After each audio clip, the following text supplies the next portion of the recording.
A large crowd gathered.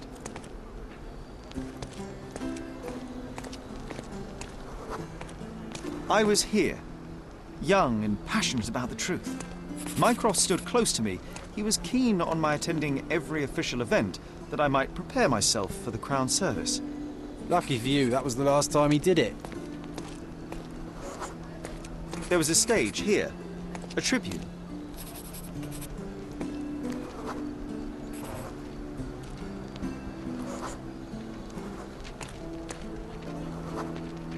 The governor gave his speech there.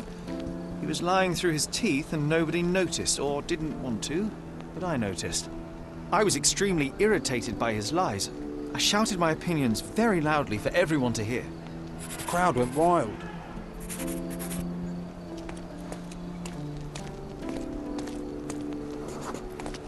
Mycroft was angry but calm. He led me away from the stage.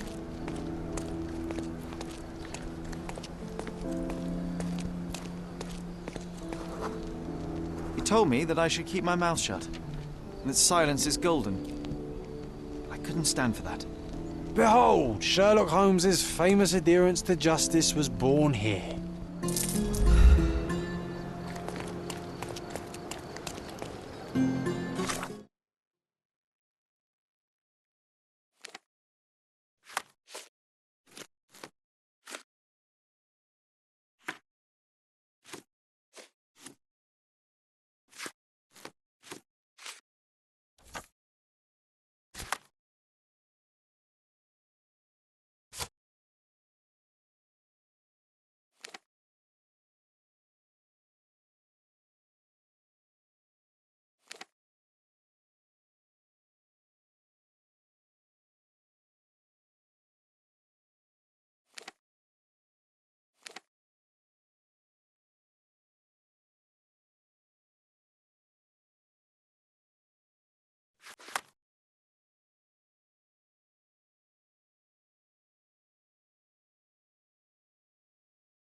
Come! Merhaba. It's a good day for a purchase.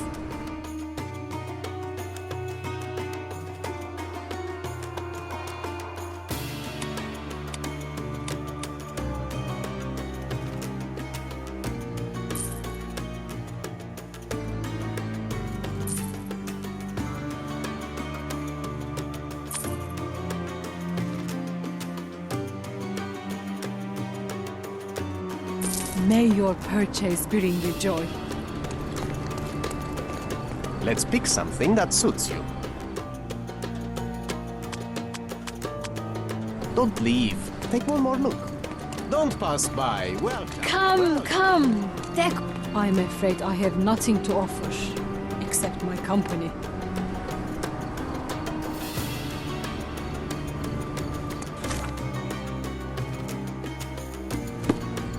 Don't miss out on the best carpets on the island.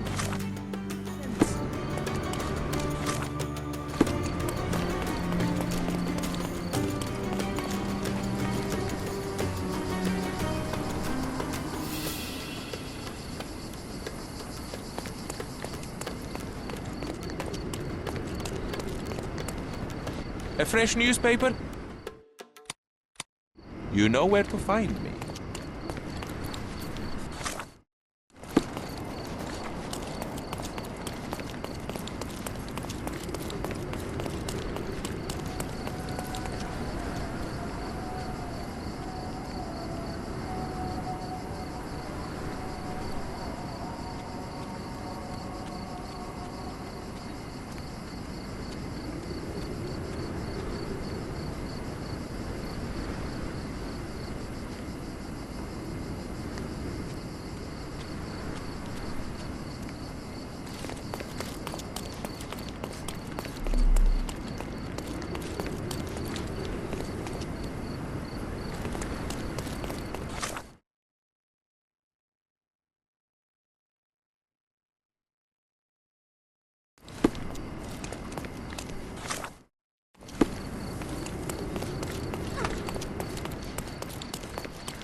Karim of the Silver Hand, the pirate with a golden heart. I told you I remembered him. Hey Sherlock, I'm up here. Guess what I found? A riddle, and it's about a treasure. Listen to this. What? John, you've surpassed yourself. Come on, Sherry. This is just like the old days. Sherlock and John on a pirate's treasure adventure.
So the treasure is real, but tell me, John, how did you even guess there would be something on top of the monument?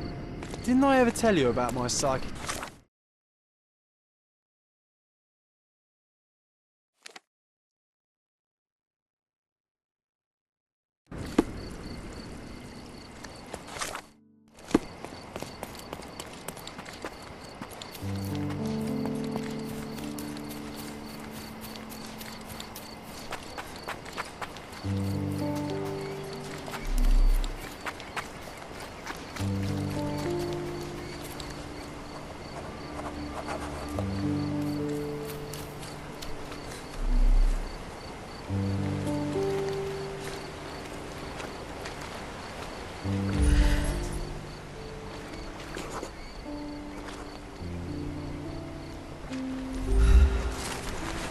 I always admire the way you notice such details.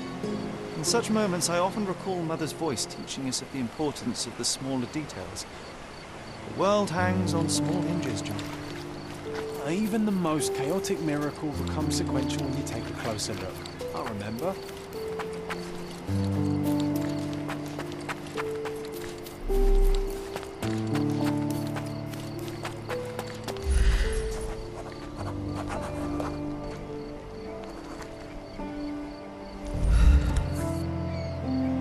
Wait, what?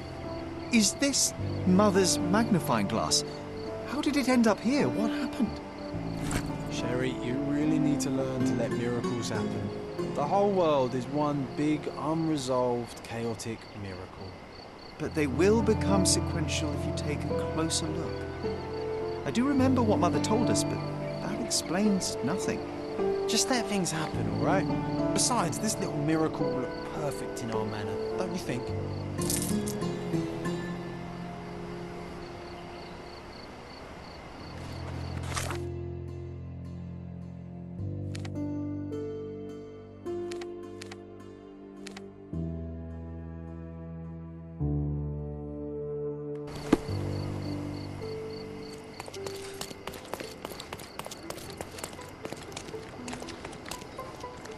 Look, the cutest thing you'll see all day.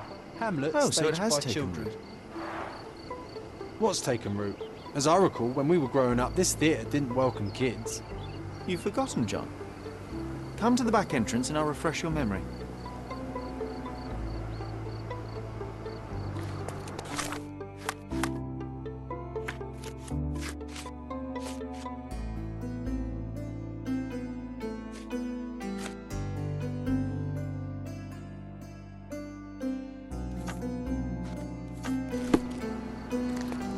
Look, the cutest thing you'll see all day. Hamlet, staged by children.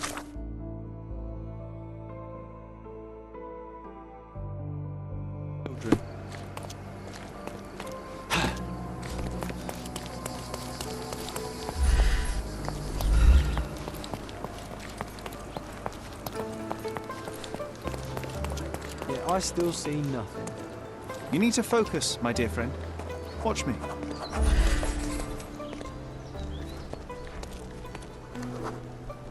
Here was our glorious stage. Ring any bells? Ah, we don't need to dwell on the past, Sherry.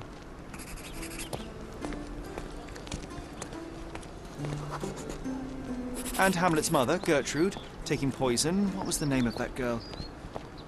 Oh, Georgina, of course. She was our neighbour. Oh, I remember her. She liked you. And there you were, the best supporting actor. My silent scene partner, my Yorick. Your presence inspired me and brought me to tears. Yeah, it hurt to know that's all I could be. Inspiration. I couldn't even play the king's ghost. How's that for irony? To be or not to be? Indeed. I know why you wanted to forget. The show forced you to confront your limits, except no one else would ever see you but me. Why do you think I cried?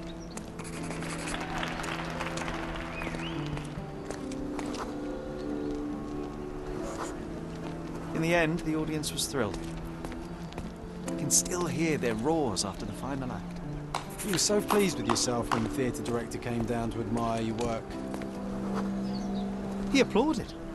A huge gesture from a man for whom children on stage was an anathema.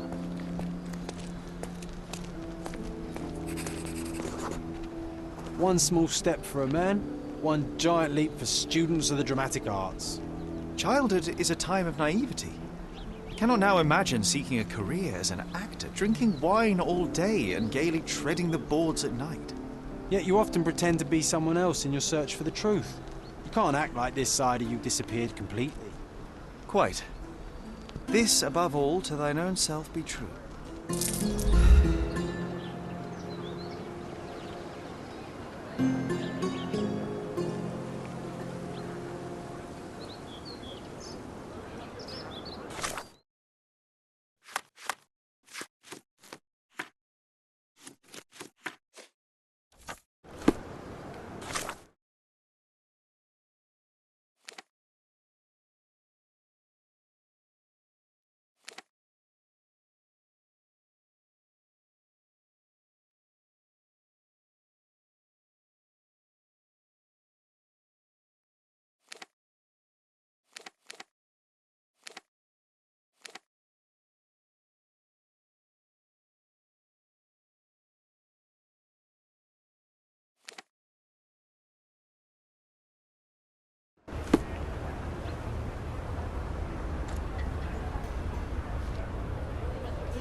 May I ask for your assistance?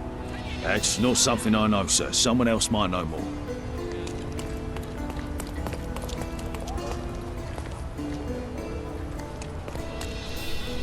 Are you able to help me? Mr. Fancy Clothes won't find any answers here. Oh, I am bored. Call me when you find the answer.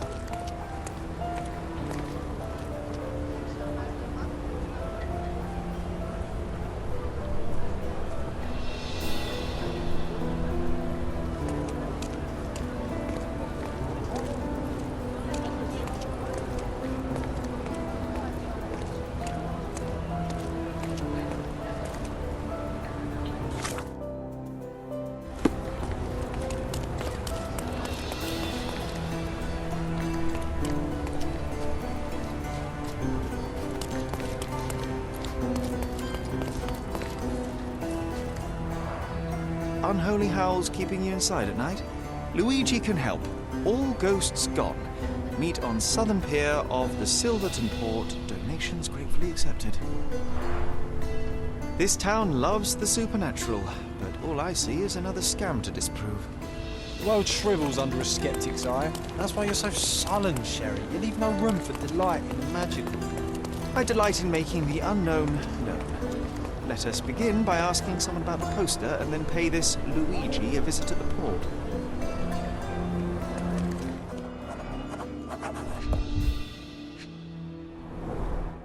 Not much brandy was spilled when the bottle broke. Someone had drunk most of it already.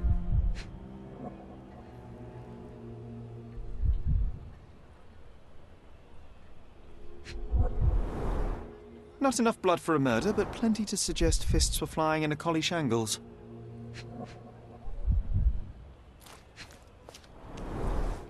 I wonder if Luigi made it himself. I reckon the ghost is responsible for all this mess. Don't jump to conclusions. Until we locate any evidence to the contrary, we shall continue to exclude the supernatural. Let me concentrate, John.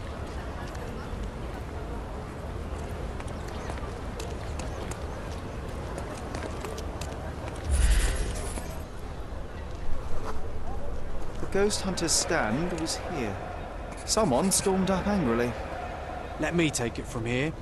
It was the ghost of Cordona, a horrific being, formless, with evil eyes and glassy skin that shimmered like a nebula. It lurched towards its foe.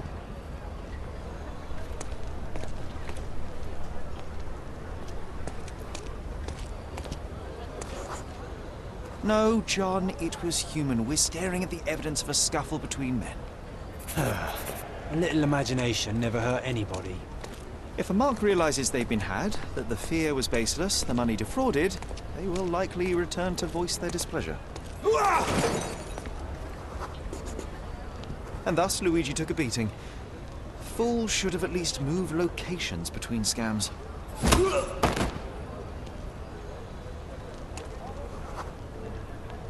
After the attack, he fled bloodied and bruised.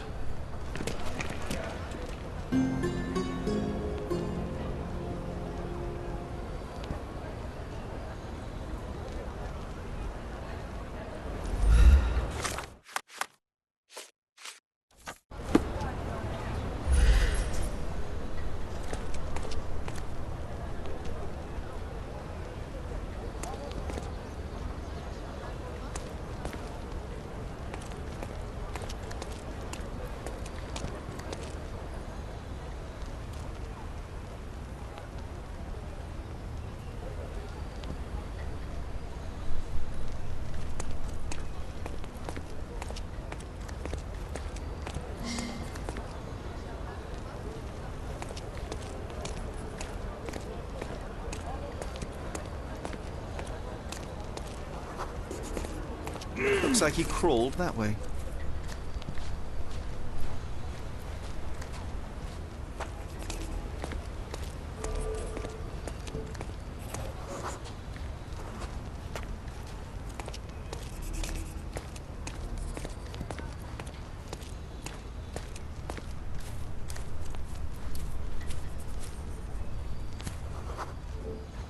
The empty bottle suggested intoxication. This vomit confirms it. Well, if you were tailing supernatural creatures for a living, wouldn't you start drinking? Thanks to you, I am often forced to tail the supernatural, and yet I'm still sober. Mostly. There's a bottle missing. After expelling all the alcohol from his stomach, it seemed he was compelled to replenish it. Perhaps because booze eases the pain of his lonely and dangerous life as a ghost hunter. You need to stop reading the Penny Dreadfuls.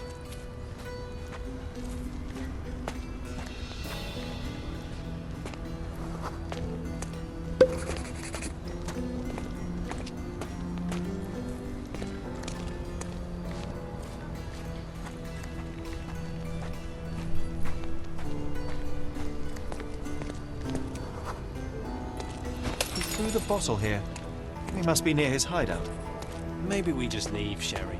There is no need to disturb the ghost. Looks like an appropriate home for a ghost hunter. I have a bad feeling about this.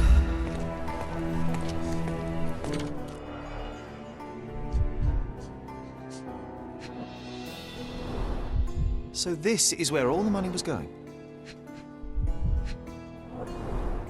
Donations, one presumes. Handcrafted, actually rather beautiful work. Handcrafted, actually rather beautiful work. An eerie and unsettling sound. The painter definitely has an aesthetic. So you see, John, nothing supernatural, just a drunken lowlife fooling superstitious sailors for a living. You can't argue with the truth. The truth will out no matter what one does. You can embellish it all you like, but you're just delaying the inevitable. Well, he can delay it no more. After what happened at the port, this scam won't work again.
It used to contain a silver statue for the ones who gave their lives in the silver mines for the safety and prosperity of Miners' End, 1830.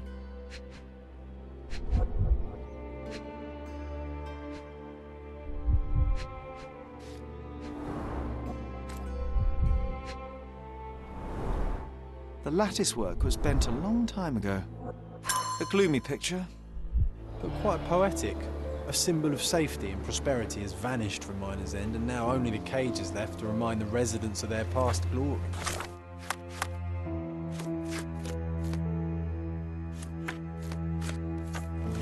The canary was stolen a long time ago. There's no hope in finding it now, but perhaps someone might know at least something about it. We should ask the people around here.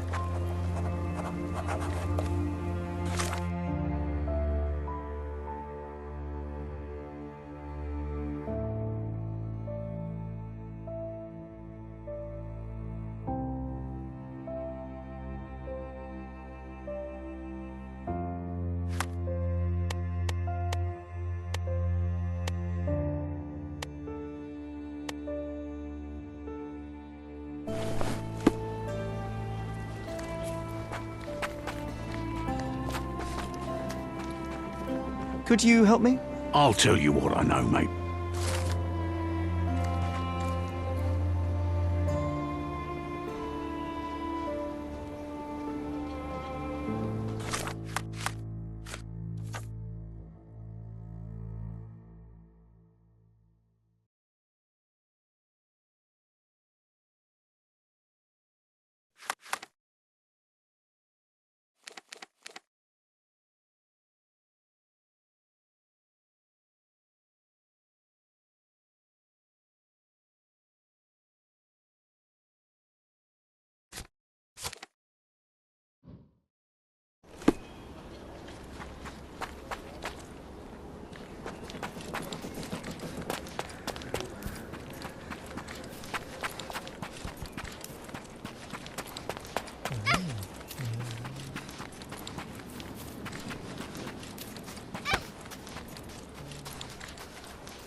My grandma, God bless her, had known the man who was doomed us all.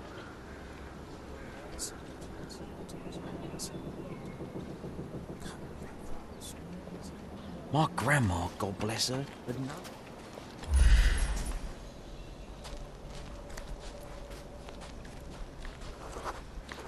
My grandma, God bless her, had known the man who was doomed us all.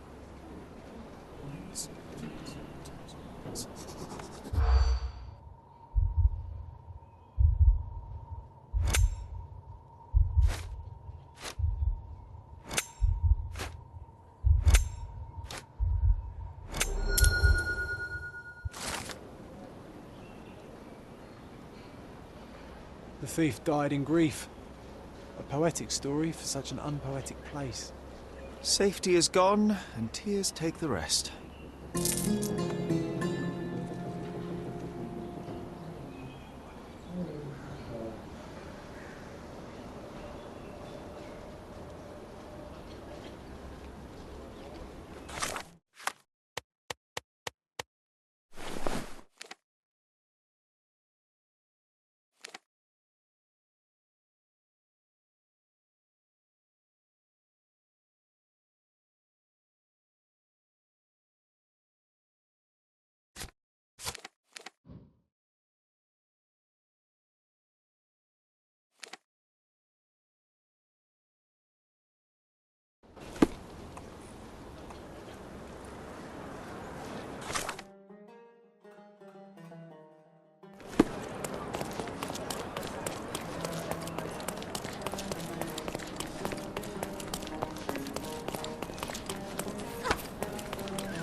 Salty breeze, old ruins, dusty roads.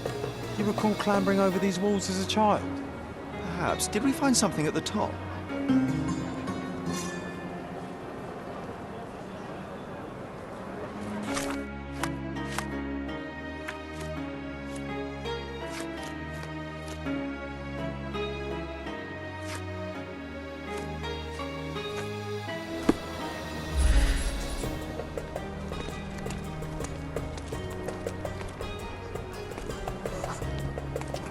It was an old skull. What a lucky find for a pair of young adventurers. It was easier to climb these walls back then. Not merely because we're older, but because the ruins are too. Of course. You said we needed to bury him. Do you remember where? Well, one would think burying a human skull would stick in the mind, but somehow... no.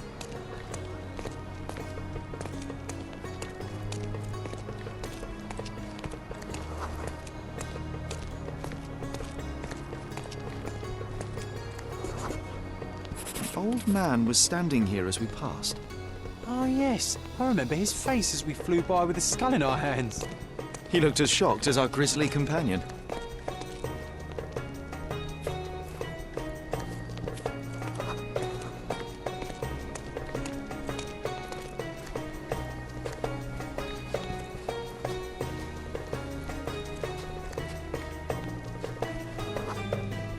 Nothing ever bothers an old Ottoman backgammon player.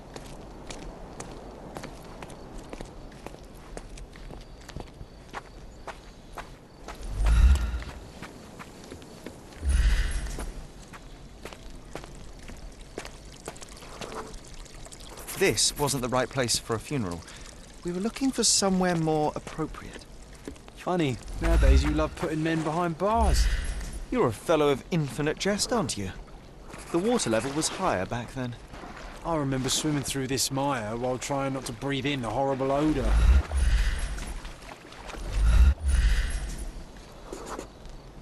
This is where we buried it. It seems that with time, our friend has emerged once more. The skull is ancient. Its likeliest owner was one of the Knights Hospitaller who died during the siege of the fortress. I remember now, you said this skull was my father's. A child's imagination is a powerful tool. You needed this. A burial process of your own. A ritual so you could begin to grieve. Here hung those lips that I have kissed, I know not how oft.